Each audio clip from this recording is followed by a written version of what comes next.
ৰাম সুপ্ৰভাত সকলোলৈ। আজি ৰাতিপুৱা আয়ুষৰ স্কুলৰ পৰা আয়ুষক স্কুল থলোঁ। এতিয়া বোলো মই চব্জি আনিবলৈ যাওঁ। আম ল'বলৈ আহিছোঁ। মই প্ৰায় দাদাজনৰ পৰাই আম লওঁ। আমখিনি কিন্তু খুব মিঠা, আপোনালোকে আহিব পাৰে।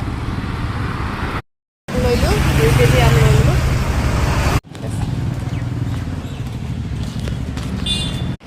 চব্জিখিনি লৈ ল'লোঁ।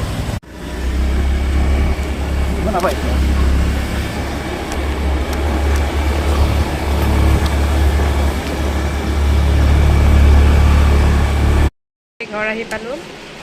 চব্জিখিনি পাই বোলো মোৰ বহুত ফূৰ্তি লাগে।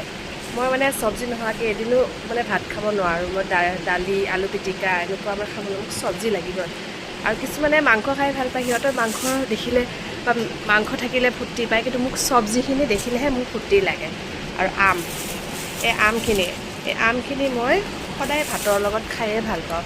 ভাতৰ লগত মোৰ যদি এটা আম থাকে, মোৰ ভাতখিনি ধুনীয়াকৈ মই খাব পাৰোঁ। আপোনালোকে কি খাই পায় এবাৰ জনাব।